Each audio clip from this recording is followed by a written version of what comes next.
The boy was 11 years old, his sneakers held together by gray duct tape, and when he tugged on the sleeve of the wealthiest man in Charleston and said the words out loud, the entire ballroom went silent in a way that silence is not supposed to happen at a charity gala. 300 people in tuxedos and silk gowns stopped mid-sentence. A waiter froze with a tray of champagne flutes balanced on his palm. The string quartet did not so much stop playing as forget how. And the woman on Marcus Whitfield's arm, the woman who had been his wife for 19 months, the woman whose face had appeared on the cover of Charleston Society magazine just 6 weeks earlier, looked down at the small boy in the duct-taped sneakers and went pale beneath her perfect makeup. Marcus felt the boy's grip tighten on his cuff. He looked down. He saw a child he had never met before in his life. And he heard the boy say it again, louder this time, loud enough for the closest cameras to catch every syllable. "She's not your wife, sir. I don't know who she is, but she's not." But to understand how a homeless 11-year-old ended up inside the Magnolia Grand Hotel that night, and how he came to know something that not even Marcus Whitfield himself had figured out, you have to go back 2 months earlier, to a stretch of cracked sidewalk on East Bay Street, where the boy slept most nights with his back against a dumpster that smelled faintly of fried shrimp and bleach. His name was Daniel. He did not use a last name anymore, because the last name belonged to a father who had not come home from a fishing trip 3 winters ago, and a mother who had stopped getting out of bed shortly after, and a system that had moved him through 4 foster homes in 18 months before he decided the streets were quieter than any of them. He was small for his age and quiet for any age, and he had learned the trick of becoming invisible in plain sight, which is a skill that street children develop faster than reading. He kept a notebook in the inside pocket of a too-large army jacket. He drew faces in it, faces of strangers mostly. The man who ran the coffee cart on Meeting Street, the old woman who fed pigeons by the fountain, the mailman who always nodded at him even though he was not supposed to. Daniel did not draw because he wanted to be an artist. He drew because faces, once he had really looked at one, did not leave him. They sat behind his eyes and waited, and the only way to make them stop waiting was to put them on paper. That was how he first saw her, the real her, on a Tuesday afternoon in late September, sitting alone on a bench in White Point Garden, crying very quietly into a folded linen handkerchief. She was dressed simply, no jewelry, hair pulled back, but Daniel had been watching people long enough to know the difference between a woman who has nothing and a woman who is dressed to look like she has nothing. This one was the second kind. He sat 3 benches over and pretended to tie his shoe and drew her face from the side without her noticing. She had a small scar on her jawline, just below the left ear, shaped almost like a comma. She wore a thin gold ring on her right hand, not her left. And while she cried, she kept whispering the same word over and over, a word Daniel could not quite make out at first, until she said it loud enough for the wind to carry it, and the word was please. She did not see him. She got up after maybe 20 minutes, folded the handkerchief into a precise square, slipped it into her coat pocket, and walked away in the direction of the harbor. Daniel finished the drawing. He wrote the date at the bottom, the way he always did. And then he turned the page and forgot about her, the way he forgot about everyone eventually, because forgetting was another skill the streets taught early. He would not see her face again for 6 weeks. And when he finally did, it would be staring back at him from the front page of a newspaper somebody had thrown in the trash outside the public library. The headline above the picture said, "Charleston heiress Catherine Whitfield returns home after health retreat." The photograph showed a smiling woman on the arm of a smiling billionaire. And the woman in the photograph was not the woman Daniel had drawn in White Point Garden. It was not even close. Daniel stared at the newspaper for a long time. He had pulled it out of the trash because the front page was still dry, and he sometimes used newspaper to line the inside of his jacket on cold nights. And the November wind off the harbor had been sharpening itself against the city for 3 days now. But he did not fold the paper. He sat down on the library steps with it spread across his knees, and he looked at the woman in the photograph, and then he reached into his inside pocket and pulled out the notebook and turned to the page from White Point Garden, and he laid the 2 faces side by side in the gray afternoon light. The hair color was the same. The general shape of the face was the same. Even the small upturn at the corner of the mouth was, at a glance, a reasonable match. Whoever had been chosen carefully. But Daniel had drawn the real woman from less than 30 feet away on a clear afternoon, and he had drawn her the way he drew everyone, which meant he had drawn the things most people do not notice. The scar shaped like a comma below the left ear. The way her right eyebrow sat just slightly higher than her left, giving her face a permanent expression of gentle skepticism. The thin gold ring on the right hand. The small mole at the base of the throat, just above the collarbone, exactly where a necklace would rest.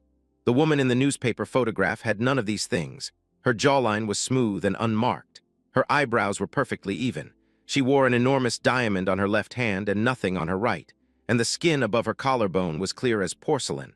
Daniel was 11. He did not yet have a word like impostor in his working vocabulary. What he had was the certainty that comes from a particular kind of attention, the attention of a child who has learned that survival depends on noticing what adults are too busy to see.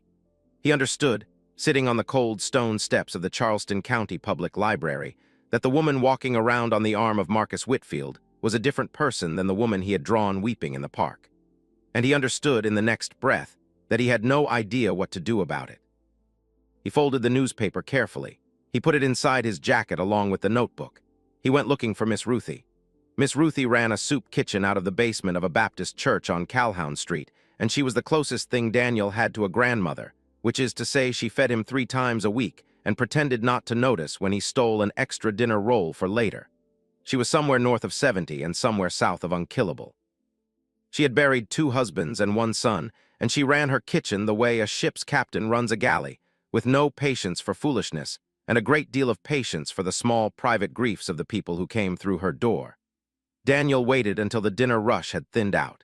He waited until Miss Ruthie sat down at the corner table with her own bowl of chicken and rice. Then he sat down across from her and slid the newspaper across the table and opened the notebook beside it and said, in his quiet, careful way, "Miss Ruthie, I think something bad is happening to a rich lady and I don't know who to tell." Miss Ruthie looked at the newspaper. Then she looked at the drawing. Then she put down her spoon. She did not say, "Daniel, honey, you're imagining things," the way most adults would have. Miss Ruthie had spent 50 years watching people, and she knew the difference between a child making up a story and a child reporting something he had seen. She picked up the drawing and held it close to her face and then far away and then close again.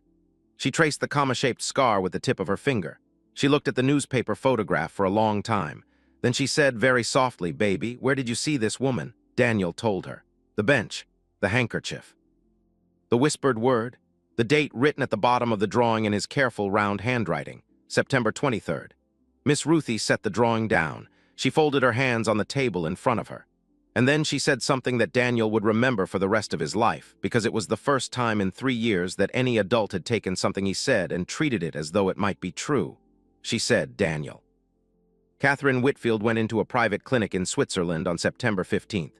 She is not supposed to have come home until November 1st. She paused, and she didn't fly back through Charleston. She flew into New York. Miss Ruthie was not, on the face of it, the sort of woman who would know the travel itinerary of a Charleston heiress. She was a soup kitchen cook with arthritic knees and a basement office that smelled like simmering onions. But Charleston is the kind of city where every story eventually finds its way to the kitchens, because the kitchens are where the help eats, and the help sees everything.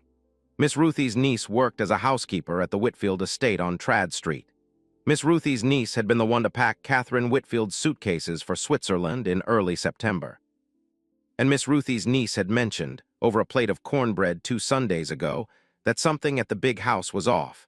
She had not been able to say what, only that the staff had been told the missus was returning early, that the flowers in the master bedroom had been changed to white lilies, which Catherine had always hated because they reminded her of her mother's funeral, that a new personal assistant had been hired, a woman named Vivienne, who did all of the missus's correspondence now, and answered her phone and turned visitors away at the door with a polite firmness that Catherine had never possessed. Miss Ruthie told Daniel all of this in the quiet voice she used when the kitchen was empty and the lights were low. She did not tell him because she thought he could do anything about it. She told him because she had decided somewhere between the drawing and the newspaper that this was no longer a child's strange story. This was something else. And Miss Ruthie had lived long enough to know that when a thing is wrong in a rich man's house, the people who notice first are almost always the ones with no power to fix it.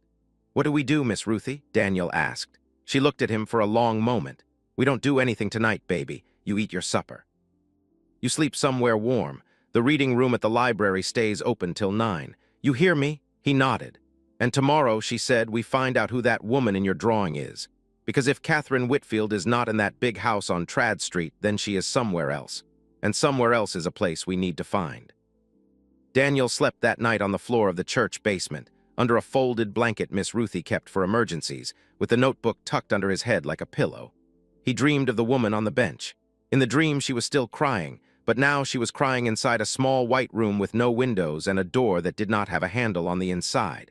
She looked up at him through the dream and mouthed the same words she had mouthed in the park. Please. Daniel woke up before dawn with his heart pounding, and he lay in the dark for a long time listening to the heater click on and off, and he understood without being told that whatever had happened to the real Catherine Whitfield was still happening. Right now, tonight, while he was lying safe on a church basement floor. In the morning, Miss Ruthie made phone calls. She made them from the rotary phone on the wall by the pantry, the cord stretched as far as it would go so she could keep an eye on the pot of grits. She called her niece on Trad Street and asked, in a voice carefully arranged to sound like nothing, when the missus was last seen having a normal conversation with the staff. The niece thought about it. She said it had been weeks. The missus did not come downstairs anymore. The missus took her meals in her room. The missus had developed, the new assistant Vivienne said, a sensitivity to noise and light, and required quiet. Miss Ruthie called a woman she knew who worked nights at a private clinic on James Island, a small, expensive place that catered to wealthy women with what the brochures called exhaustion. She asked the woman whether anyone matching Catherine Whitfield's description had been admitted in the last 6 weeks. The woman said she could not say. The woman's tone said she had said everything by saying she could not say. Miss Ruthie hung up the phone. She turned to Daniel, who was sitting at the corner table eating grits and watching her with the gravity of a small judge.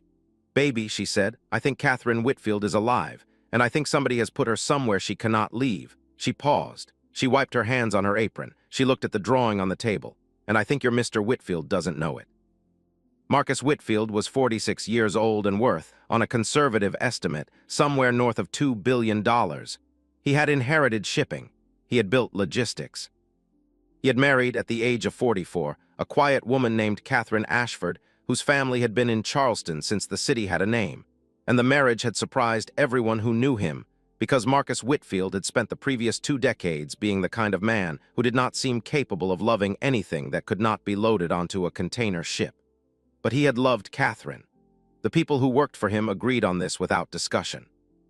He had loved her in the way that quiet, powerful men sometimes love, which is to say without much display but with a steadiness that reorganized his entire life around her presence. And then in late August, Catherine had started to seem tired. Then more than tired. She had headaches that did not respond to medication. She had trouble sleeping. She lost weight. A specialist in Atlanta had suggested rest, a change of scenery, a quiet European clinic that handled this sort of thing for the sort of people who could afford to handle it quietly. Marcus had wanted to go with her. Catherine had insisted, gently but firmly, that he stay and run the company. The whole point of the retreat, she had said, was to be alone, to not be Mrs. Whitfield for a little while, to be Catherine Ashford again just for a season. He had let her go. He had put her on the plane himself, at the small private terminal on John's Island, on the morning of September 15th. He had kissed her forehead and told her he loved her and watched the jet climb into a clear blue sky. He had gone back to the house on Trad Street and worked 16-hour days for 6 weeks because working 16-hour days was how Marcus Whitfield managed missing anyone. And then, on October 28th, 4 days earlier than expected, the plane had come back. Catherine had walked off it onto the tarmac at Charleston Executive Airport, into the late afternoon light, and Marcus had been waiting beside the car with a bouquet of the wrong flowers. White lilies he had ordered, because the florist's new girl had misheard him on the phone, and Catherine had smiled at the lilies and said they're lovely, darling, and Marcus had felt for the first time in 6 weeks that his life had stopped tilting. He had not noticed in that moment that Catherine hated lilies. He had not noticed because he was holding her, and she was smiling, and her perfume was the same, and her voice was the same, and her laugh, when he made a small joke about the airport security guard, was almost the same. Almost. There had been, just for an instant, a beat too long before she laughed. A microscopic hesitation, the kind of pause that happens when a person hears a joke in a language they are still learning. But she had laughed, and the laugh had been close enough, and Marcus Whitfield, who had spent 6 weeks missing his wife, had reached for the explanation that any man in love would reach for. She was tired. The flight was long. She would be herself again in the morning. She was not herself in the morning. She was not herself in the afternoon. She was not herself in the week that followed. But the not herself was so small, so subtle, so easily explained by jet lag and recovery and the lingering effects of whatever the Swiss clinic had given her, that Marcus did not let himself name what he was seeing. She did not want to go riding. Catherine had ridden horses since she was 4. She did not want to play the piano. Catherine had played the piano every morning for 19 months. She did not laugh at the old jokes, the private ones, the small shared references that married couples accumulate. She laughed at new things instead, or what should have been new things, things Marcus had said before and she had never found funny, and now suddenly did. He told himself she was changing. He told himself the retreat had done what retreats were supposed to do. He told himself he was being a fool to want her to be exactly the woman she had been before, because no one came back from 6 weeks of rest exactly the same. He was telling himself all of this on the morning of November 2nd, sitting at the breakfast table on the veranda overlooking the garden, watching the woman who was not his wife pour herself a cup of coffee with her left hand. Catherine was right-handed. He noticed, and then, very deliberately, he stopped noticing. There is a particular kind of denial that wealthy men practice with the same discipline they bring to their portfolios, and Marcus Whitfield had been practicing it for 9 days by the morning he stopped noticing the coffee cup. He stopped noticing the coffee cup the way a man stops noticing the small leak in the roof of a house he loves, not because the leak is not there.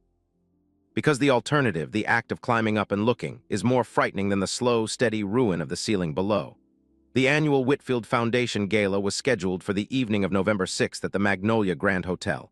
It was the largest charity event of the Charleston season, 300 guests, a silent auction, a live orchestra, press from 3 states, and a society correspondent from New York.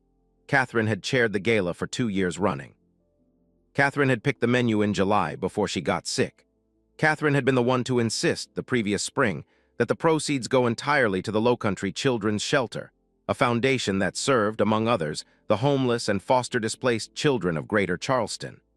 Catherine, the real Catherine, had visited the shelter once a month for the last 18 months and knew the children there by name. The woman pouring coffee with her left hand on the morning of November 2nd did not know any of the children by name. She did not know the menu.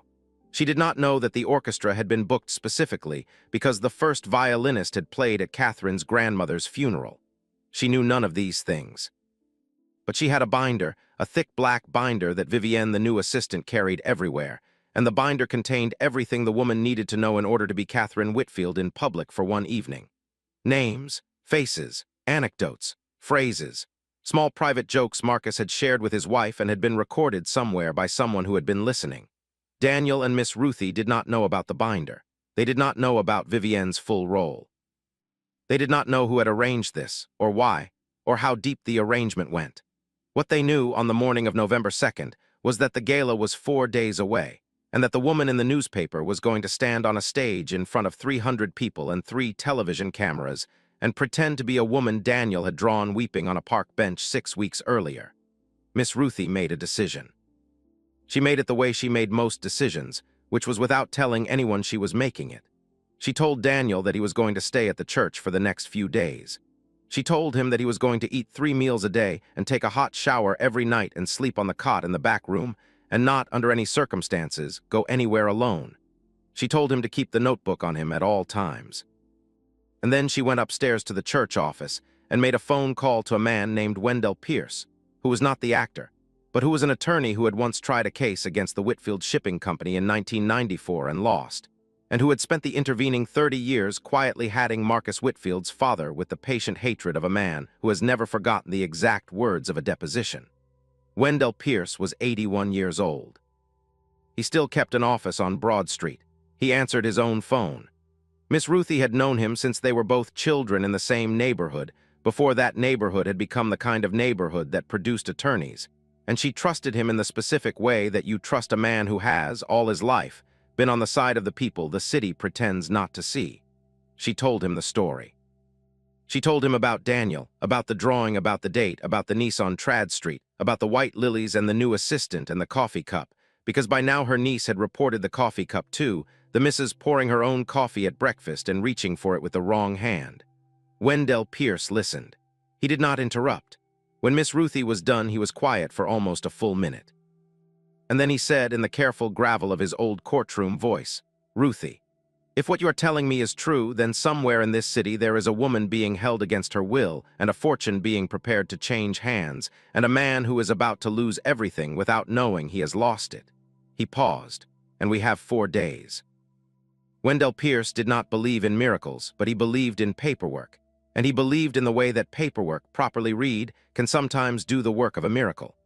He spent the afternoon of November 2nd in his office on Broad Street with the door closed and the blinds drawn, pulling up every public filing he could find related to the Whitfield Family Trust, the Whitfield Foundation, and Catherine Ashford Whitfield's personal estate. He was looking for one thing in particular. He found it in a document filed at the Charleston County Courthouse 3 weeks earlier, a power of attorney, limited but durable, granting authority over Catherine Whitfield's personal finances and medical decisions to one Vivienne Marchetti, executive assistant, in the event that Mrs. Whitfield was incapacitated, unavailable, or otherwise unable to act on her own behalf for a period exceeding 72 hours. The document was dated September 12th, 3 days before Catherine had boarded the plane to Switzerland. Her signature was on it, notarized, witnessed. Wendell Pierce looked at that signature for a long time. He had a sample of Catherine Whitfield's real signature in his files from a charitable filing she had made the previous year. He laid the two side by side under his desk lamp. They were close. They were very close, but the loop of the C in Catherine sat a little differently. The terminal stroke of the W sat a little differently. They were close enough to pass any bank teller, any notary, any reasonable comparison. They were not close enough to pass Wendell Pierce, who had spent 40 years looking at forged signatures. He picked up the phone. He called a private investigator he had used twice before, a woman named Delphine Boudreau who worked out of a small office in North Charleston and had a way of finding people who did not want to be found. He told her in 3 sentences what he needed. He needed to know where Catherine Whitfield actually was. He needed to know by Friday morning. He told her his client could pay any reasonable fee. He did not tell her that his client was a soup kitchen cook and a homeless 11-year-old because the client was, in the relevant sense, neither of those people. The client was Catherine. Delphine Boudreau took the case. She started with the flight manifest. Within 4 hours, she had established that no commercial or private aircraft registered under Catherine Whitfield's name, or under any Whitfield corporate account, had landed at Charleston Executive on October 28th. The plane that landed that day, the one Marcus Whitfield had met at the tarmac, had originated not in Zurich but in Miami and had no record of any international leg in the preceding 90 days. The flight that had taken Catherine to Switzerland on September 15th had landed there. There was no record of any flight bringing her back. Catherine Ashford Whitfield had entered Europe and had not, by any record Delphine Boudreau could access, left it. Delphine kept digging. The Swiss clinic where Catherine was supposed to have been treated existed. It was real.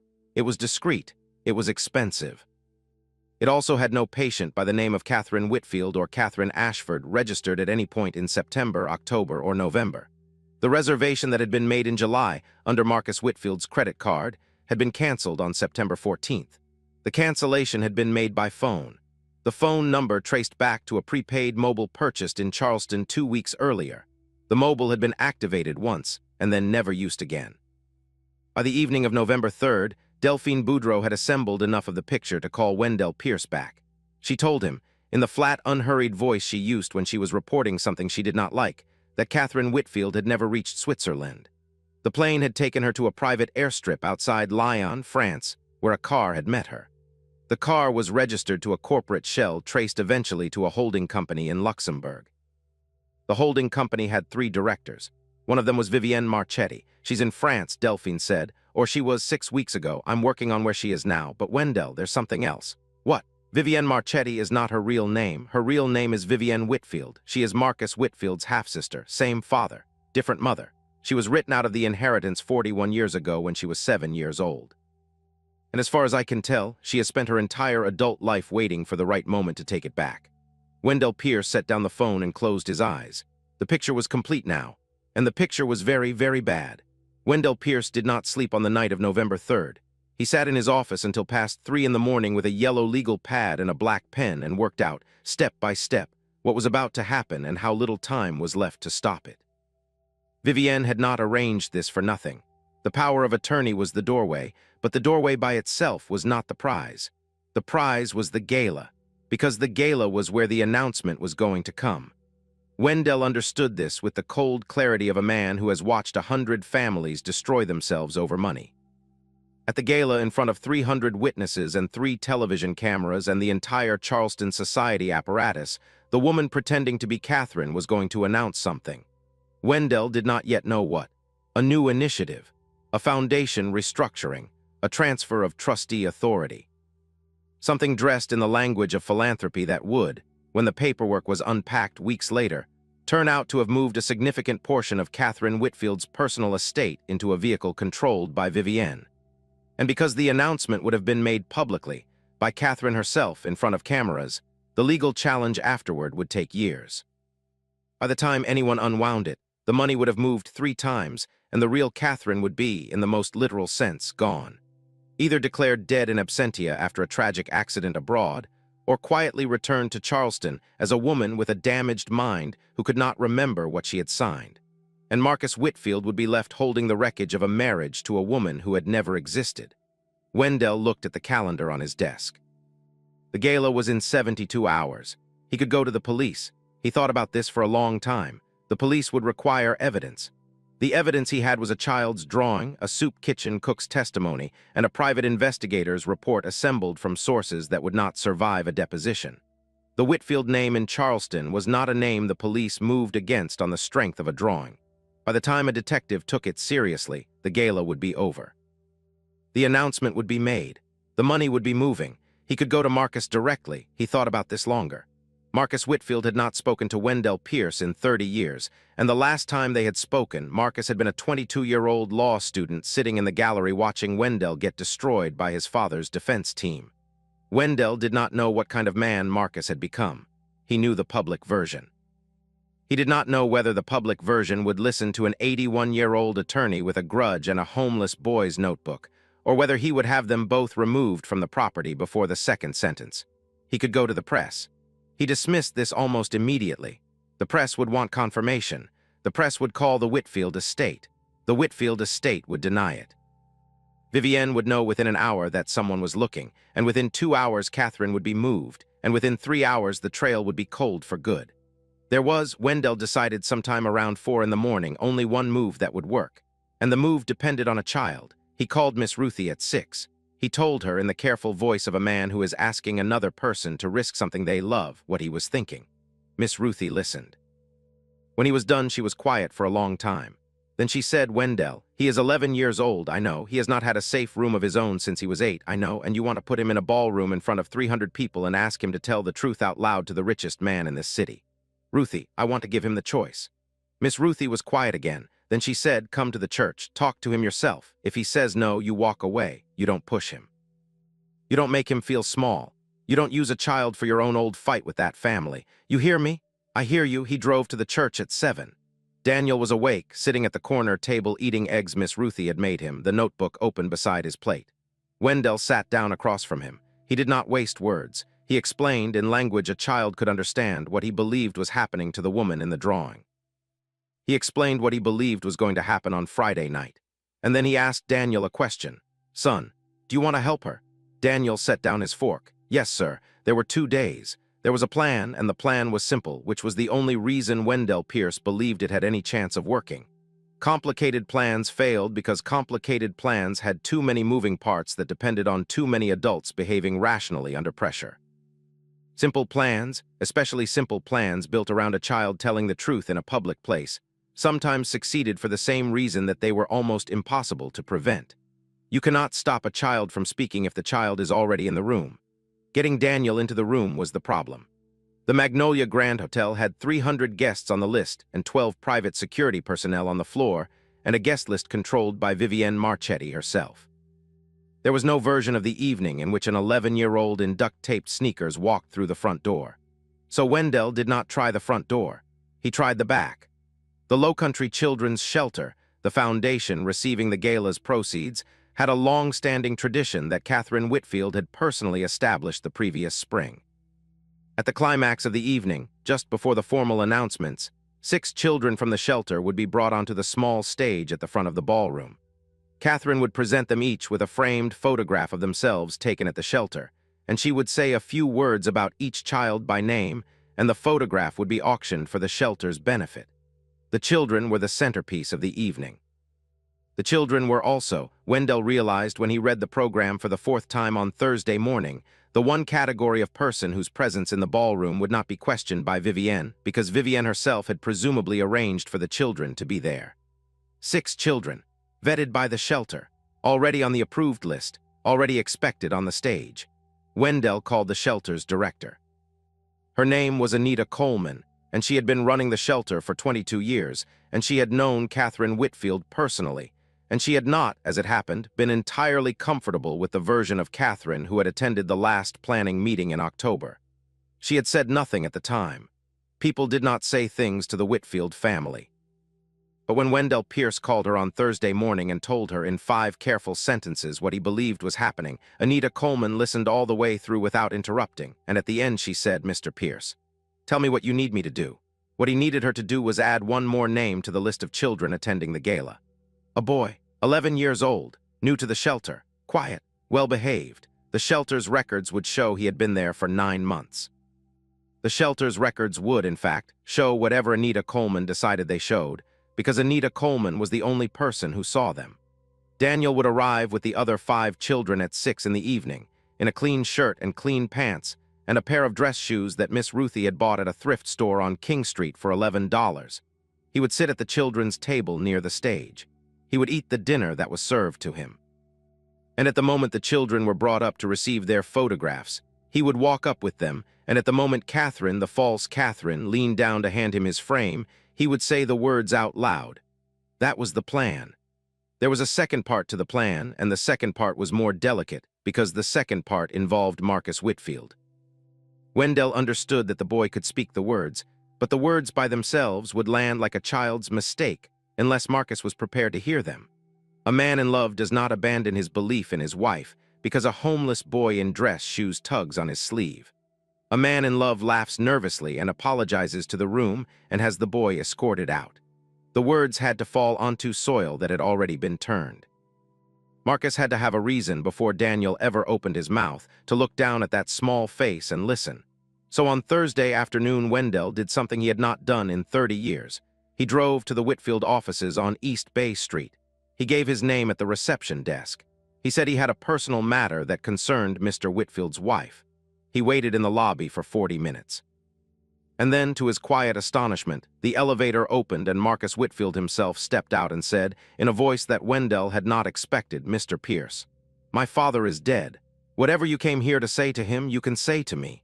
Wendell Pierce had prepared a speech. He abandoned it in the elevator. What he said instead, in the small private conference room on the 14th floor with the door closed and Marcus Whitfield sitting across the table looking, for the first time in 30 years, not like his father's son, but like a man who had not slept properly in many weeks, was the simple and unadorned truth. He laid Daniel's drawing on the table. He laid the newspaper photograph next to it. He laid the Luxembourg Holding Company filings next to that, and the power of attorney with the slightly wrong loop of the C, and Delphine Boudreau's 3-page summary of the flight records, and the canceled Swiss clinic reservation, and a single sheet of paper at the very end on which he had typed, in plain black letters, Vivienne Marchetti's real name and her relationship to the Whitfield family. He did not say a word while Marcus read. Marcus read slowly. He read each document twice. When he reached the last sheet of paper, the one with Vivienne's name on it, he did not react at all for a long moment. Then he set the paper down very carefully, the way a man sets down something that might shatter, and he placed both of his hands flat on the table on either side of the documents, and he closed his eyes. When he opened them, he said, "Where is my wife?" "We don't know yet," Wendell said. "Miss Boudreau is still working on it. We believe she is alive. We believe she is being held somewhere in southern France. We do not have a precise location. And the woman in my house, we believe she is a hired actress. We believe she has been coached for months. We believe the entire purpose of the gala tomorrow night is to allow her, on camera, in front of 300 witnesses, to announce a restructuring of your wife's foundation that will move a significant portion of Catherine's personal estate into a vehicle controlled by your half-sister." Marcus did not move. "Mr. Whitfield," Wendell said, "I am 81 years old. I tried a case against your father in 1994 and I lost it badly, and your father took something from a family I cared about that he should not have taken, and I have not forgotten it. I want you to know that, because I do not want you to discover it later and think I came here for any reason other than the one I am about to tell you. I came here because a homeless 11-year-old boy drew your wife's face on a park bench 6 weeks ago, and that drawing is the only reason any of us know she is missing. I came here because the boy is going to be at your gala tomorrow night, and he is going to tell you the truth in front of 300 people, and I needed you to be ready to hear it. I am not asking you to do anything. I am asking you to listen when the moment comes." Marcus Whitfield was quiet for a long time. He looked at the drawing again, the comma-shaped scar, the thin gold ring on the right hand, the mole at the base of the throat. He had kissed that mole. He had kissed it on his wedding night and 1,000 mornings since, and he had not kissed it in 9 days because the woman in his bed did not have it, and he had told himself every one of those 9 days that he was imagining things. He picked up the drawing. He held it for a long moment. And then he said very quietly, the coffee cup. "Sir, she pours coffee with her left hand. Catherine is right-handed." He set the drawing down. He looked up at Wendell Pierce. And the man Wendell saw across the table was no longer a billionaire and no longer the son of his old enemy and no longer the figure on the cover of the business magazines. The man across the table was a husband who had been lied to and who was, in that moment, deciding what kind of husband he was going to be about it. "Mr. Pierce," Marcus said, "tomorrow night I will be standing on that stage with her. I will give no indication that anything is wrong. I will smile. I will let her make her announcement. And when the boy walks up, I will listen." He paused. "And then, Mr. Pierce, you and I are going to find my wife." Wendell Pierce nodded once. He gathered the papers. He left the building at 4:17 in the afternoon, walked 3 blocks to his car, sat down behind the wheel, and finally allowed himself to exhale. 26 hours remained.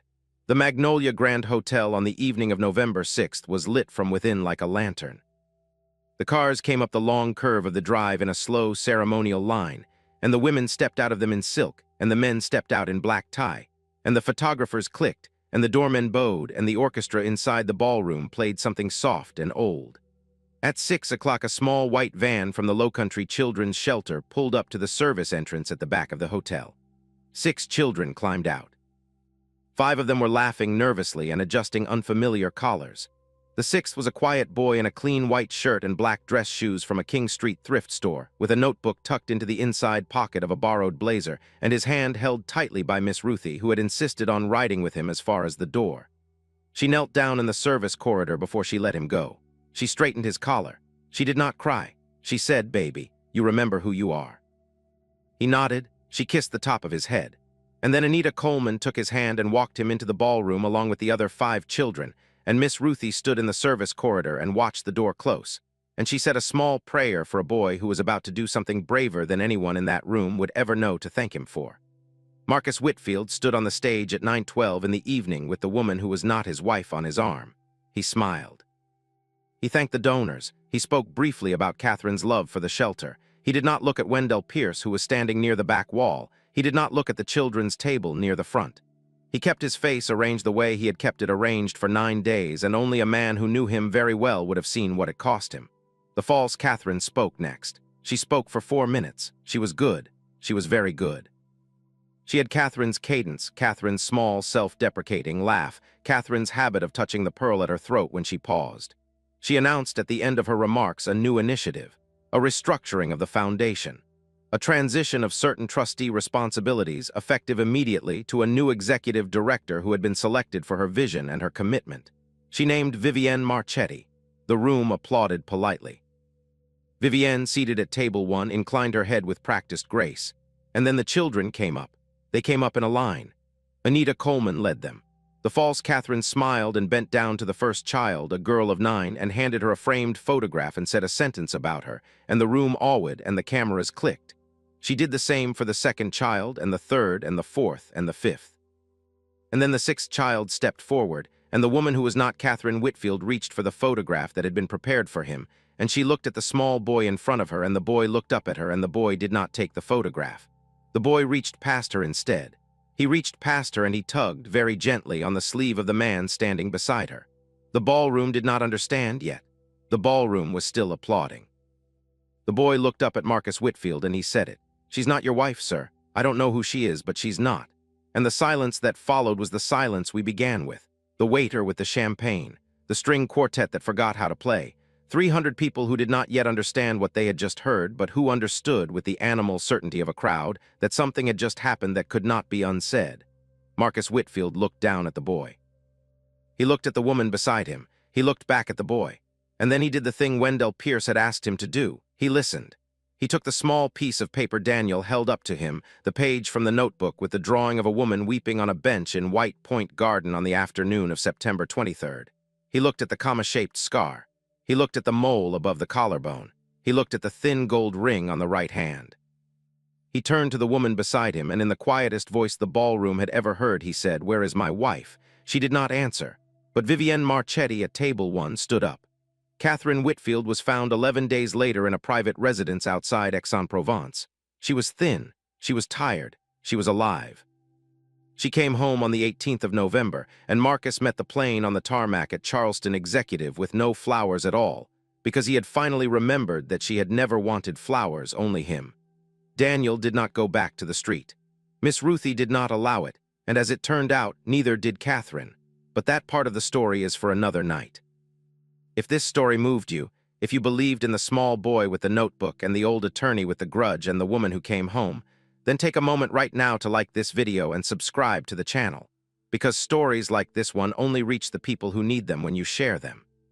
Leave a comment below and tell us the country you're watching from, because we read every single one, and we want to know who is out there listening. Until next time, keep your eyes open. The truth is almost always being told by the people the rest of the world has stopped looking at.